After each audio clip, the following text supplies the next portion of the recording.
hasil dari ikhtiar mereka. Jadi apa? Cita-cita dengan tujuan atau cita-cita yang dia lakukan itu semua di bawah kendali ikhtiar manusia. Sebab mungkin ada faktor-faktor yang lain lah yang menyebabkan dia berbelok. Misalkan anak ingin pergi ke Surabaya naik kereta, tiba-tiba di perjalanan anak berubah. Kereta ini nanti begini-begini, atau anak mendengar ada kecelakaan, atau ada ini, akhirnya berubahlah anak. Yang tadinya anak memilih untuk naik kereta, tiba-tiba di pertengahan jalan anak berubah naik bis atau naik pesawat. Nah ini semua masih di bawah ikhtiar manusia, masih di bawah. Jadi perubahan tujuan hidup itu sama, masih di bawah ikhtiar manusia, bagian dari ikhtiar manusia. Itu bisa dipahami kan? Jadi Allah Subhanahu wa ta'ala itu memberikan sifat ikhtiar kepada manusia untuk memilih tujuannya, mana yang dia mau jalankan dari tujuannya itu.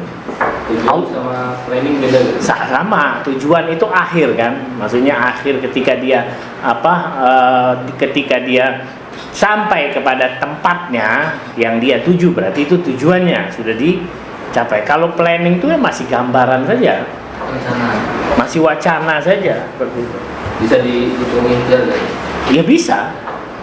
Semua apa yang diinginkan oleh manusia meskipun belum dia lakukan, itu masih ikhtiar manusia. Allah tuh hanya memberikan kita kemampuan. Allah memberikan kita kemampuan untuk melakukan sebuah perbuatan. Nah itu disitulah disisipkan oleh Allah yang disebut dengan ikhtiar. Beda kan dengan Allah menciptakan para malaikat. Allah menciptakan para malaikat tidak ada di situ disisipkan ikhtiar. Allah menciptakan malaikat itu apa? Ya sudah seperti itu. Yang diciptakan diperintahkan untuk sujud saja. Yang untuk diperintahkan untuk berzikir saja. Tidak ada ikhtiar untuk bisa memilih. Beda dengan manusia. Itu. Jadi meskipun tujuannya itu berubah di pertengahan jalan, itu masih bagian dari ikhtiar manusia. Berubahnya itu hasil dari ikhtiar manusia. Misalkan anak pergi keluar, anak pergi ingin makan di warteg.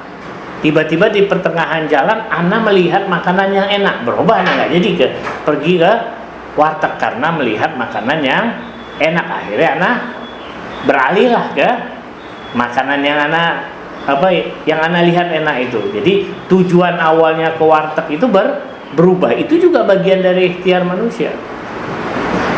Paham maksudnya ya?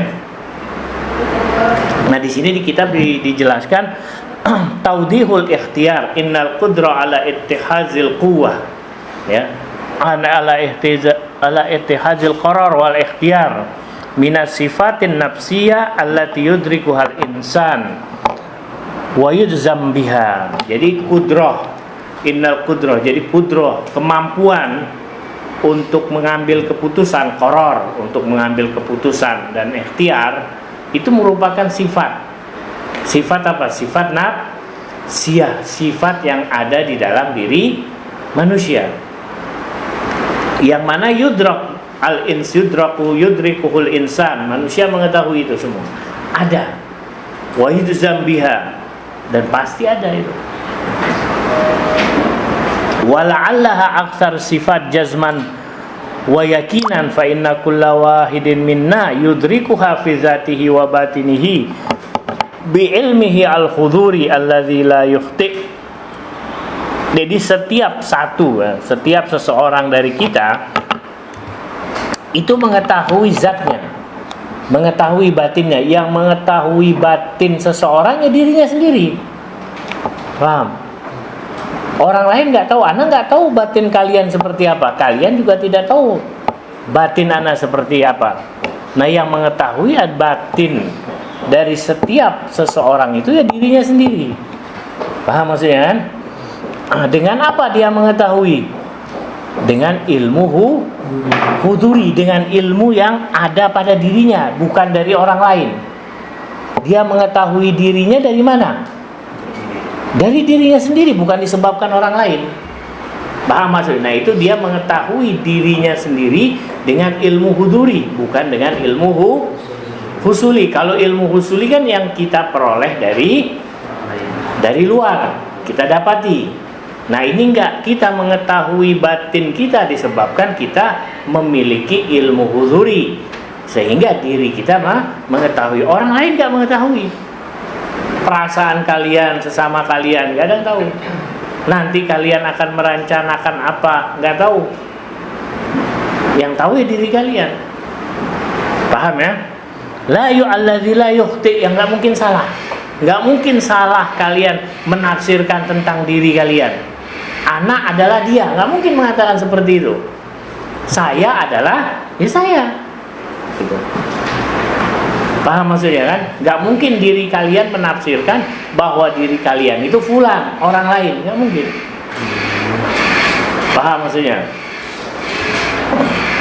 Wala yashtabi, sama kama yudriku bimithli hadzal ilm sa'iri halati nafsiyah, sebagaimana manusia mengetahui dengan kondisi-kondisi dirinya. Hatta law syakka fi syai'in fa innahu la yashukku fi syakki hadza, seperti sehingga seseorang kalau seandainya dia ragu pada sesuatu, ya, la yashukku fi syai'in, dia ragu bukan dengan keraguannya. Bagaimana itu maksudnya?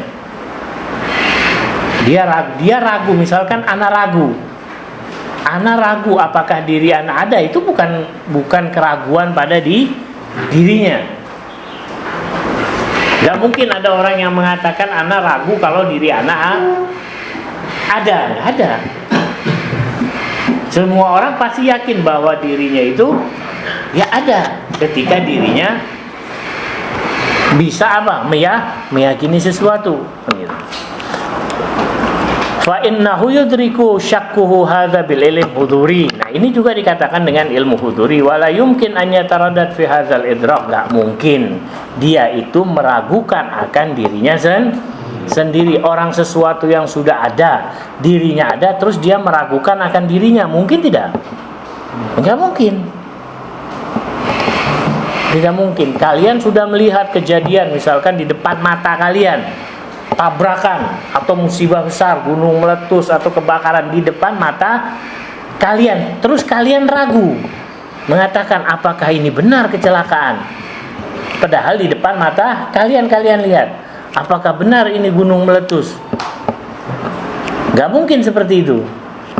Karena apa? Sesuatu bencana itu, musibah itu ada di hadapan apa? Kalian, dan kalian saksikan. Begitu juga, tidak mungkin seseorang itu meragukan akan dirinya sendiri. Karena apa? Karena setiap seseorang itu memiliki ilmu huduri untuk mengetahui apa? Dirinya sendiri, zatnya sendiri. Paham maksudnya ya? Wa kadzalika kullu ahadin yudrik bi'adna ta'ammul fi batihni wa amaqi zati fa innahu bi annahu qadirun ala takallum bi kalamin. Demikian pula setiap seseorang meskipun dia pengetahuannya minim tentang apa yang ada di batinnya, maksudnya apa? Dia mengetahui pemahaman yang minim tentang sesuatu yang ada di batinnya. Tapi apa?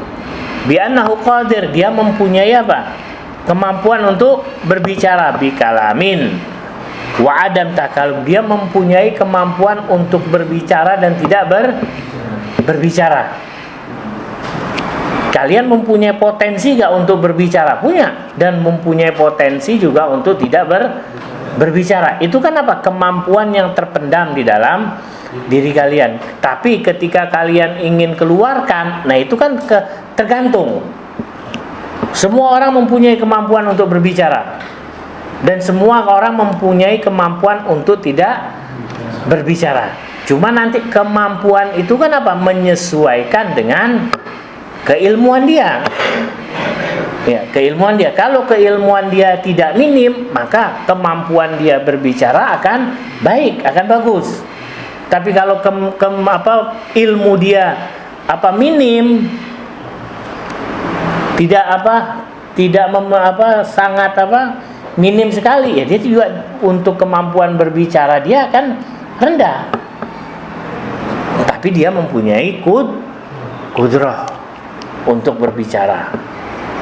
Nah, yang mengetahui itu semua siapa? Ya dirinya sendiri. Ana nggak tahu kemampuan kalian untuk berbicara seperti apa. Ana akan tahu kemampuan kalian berbicara ketika kalian berbicara. Orang lain begitu. Baru orang lain akan bisa mengetahui kemampuan kalian.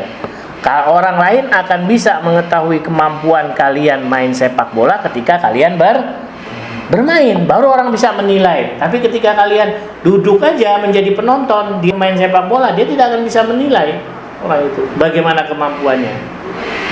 Paham? Karena apa? Itu berkaitan dengan batin. Maka itu kalau dalam fikih tidak diperbolehkan Allah itu tidak menghukumi apa? Batin manusia. Allah hanya menghukumi zahir manusia. Zahirnya seperti apa itu yang dihukumi. Kalian misalkan riya, tapi kalian tidak tampakkan, tidak menjadi dosa. Kalian riya, tapi kalian tidak tampakkan. Maksudnya tidak tampakkan, pahaman? Ya kalian pendem aja. Atau kalian mempunyai sifat sombong, tapi kalian tidak apa? Tidak tampakkan. Kalian pendem saja dalam diri kalian. Tidak akan menjadi dosa. Kapan dihukumi sifat riya dan takabur itu menjadi sebuah akhlak yang buruk? Ketika dinampakkan, ketika ditonjolkan kepada orang lain, barulah di situ Allah akan menghukumi dia orang sombong, dia adalah orang riya. Seperti itu. Allah seperti itu. Paham maksudnya ya? Itu batin ya.